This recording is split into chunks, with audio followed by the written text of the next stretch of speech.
Well, students, so in the last class, I have given detailed introduction of the paper 1, 2, 3 of BSc 5th semester. Today, we can start the BSc 5th sem mathematics paper 3, in which the main unit Laplace transforms. The number of teaching hours of this unit is 20 hours and maximum marks appears in the examination is 63. Laplace transform. The name itself says that transform. Transform means you have to be change the things, change the particular function by means of one operator. Okay, let us go for the definition of a Laplace transform. Let f of t be a function of a real variable t and always t greater than or equal to 0, positive. F of t be a function of a real variable t for t always greater than or equal to 0. Then the LT stand for Laplace transform. Then LT Laplace transform of f of t is denoted by L of f of t, and it is defined by means of a definite integral L of f of t equal to integration from 0 to infinity e raised to minus st into f of t dt. Once again, the L of f of t is equal to integration from 0 to infinity e raised to minus st into f of t dt. In the left side, it is L of f of t. The right side has the integration symbol, and e raised to minus st and f of t dt are there, where s is called the parameter means constant, and L is called the Laplace transform operator. This L of f of t is also denoted by capital F of s. Why it is f of s? Because L of f of t is expressed in terms of a s. Therefore, the L of f of t is also denoted by f of s.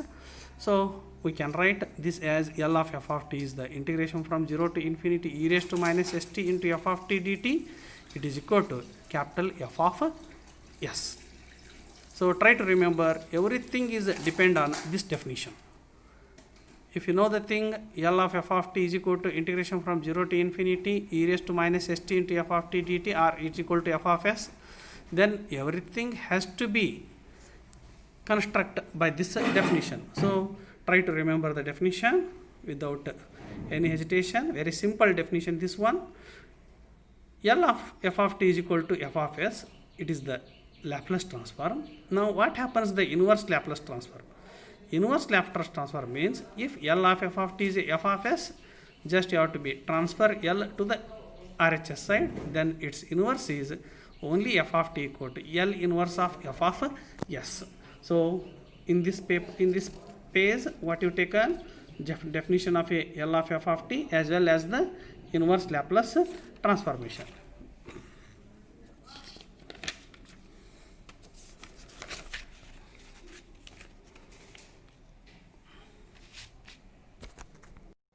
After the definition of Laplace transform, to consider the certain properties of LT. LT means again Laplace transform. So, the first property is the linear property. What it says, linear property? L of a into f of t plus b into g of t is equal to a into L of f of t plus b into L of g of t. What are these f of t and g of t? F of t and g of t are functions of real variable t, and their Laplace transform exists. A and b are the constants. How to prove the result? Everything is depend on the definition. So, what the definition says? By definition of L of f of t, integration from 0 to infinity e raised to minus st into f of t. Instead of f of t, I will operate L to the a into f of t plus b into f of g of t. Then what happens? L of a into f of t plus b into f of g of t is equal to integration from 0 to infinity e raised to minus st. Instead of f of t, the bracket whatever it is, I will return a into f of t plus b into g of t dt.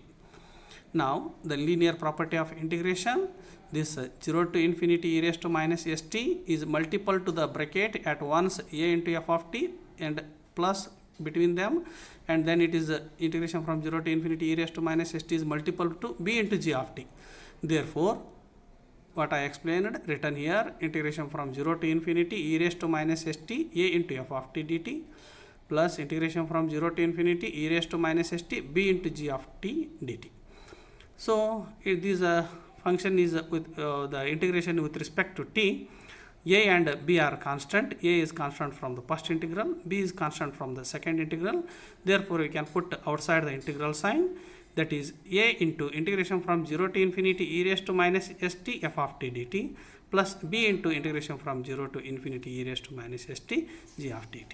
So it is very clear that, again using the definition, what to write for 0 to infinity e raised to minus st f of t dt, it is L of f of t, and what to write for 0 to infinity e raised to minus st g of t dt, it is L of g of t. So it is the proof that linear property of LT, L of a of f of t plus b into g of f of t is a into L of f of t plus b into L of g of t.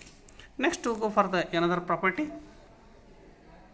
Another property, it is the first shifting property. What does the first shifting property says? If L of f of t is equal to f of s, if L of f of t is equal to f of s, then L of e raised to at into f of t is f of s minus a. F of s minus a. Okay. So again, the first shifting property says that we know that L of f of t is f of s. Now to prove L of e raised to at into f of t is f of s minus a. What it is given? L of t is f of s is given. That is nothing but the integration from 0 to infinity e raised to minus st into f of t dt. With the help of this one, we operate L to the e raised to at f of t.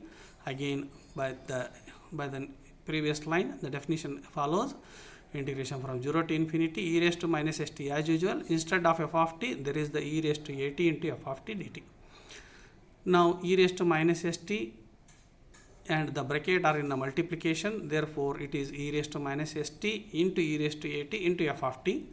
The basis of the exponential e raised to minus st and e raised to at are same, therefore just adding the exponentials minus st and at, get the simplification e raised to minus st plus at into f of t dt. Or just you can take minus common from minus t common from the power of the exponential e, we get a integration from 0 to infinity e raised to minus of s minus at f of t dt. Okay, just you have to be observed, the original definition is e raised to minus st f of t. Now it is e raised to minus of s minus a into t f of t dt. That is nothing but the f of s minus a. If you are confusing, means again go through the definition and clear your ideas. If you look at the definition says that L of f of t is a integration from 0 to infinity e raised to minus st f of t dt. Therefore, integration from 0 to infinity e raised to minus of s minus a into t f of t dt is a f of s minus a. So this is the proof of the first shifting property. Among with these properties, to consider the some elementary functions and operate elementary Laplace transform to the elementary functions. First elementary function, I will take the e raised to kt. My idea is to construct the Laplace transform of e raised to kt, or in other words, to prove that L of e raised to kt is a 1 by s minus k. For everything, we need the definition. By definition, L of f of t is integration from 0 to infinity e raised to minus st into f of t dt. Instead of f of t, there is a e raised to kt.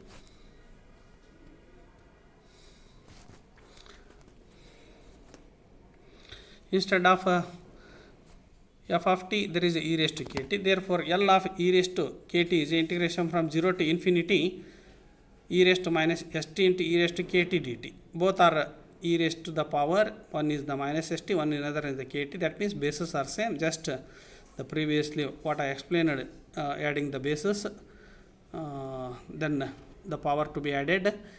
Multiplying the basis means power to be added, e raised to minus of s minus k into t dt. It is just the e raised to constant into t. With respect to integration is t. Therefore, directly integrate this one. What happens the integration? Just recall integration of e raised to minus at with respect to t is a e raised to minus at divided by minus a. Like that, integration of e raised to minus of s minus k into t integration is a e raised to minus of s minus k into t divided by constant with minus s minus k.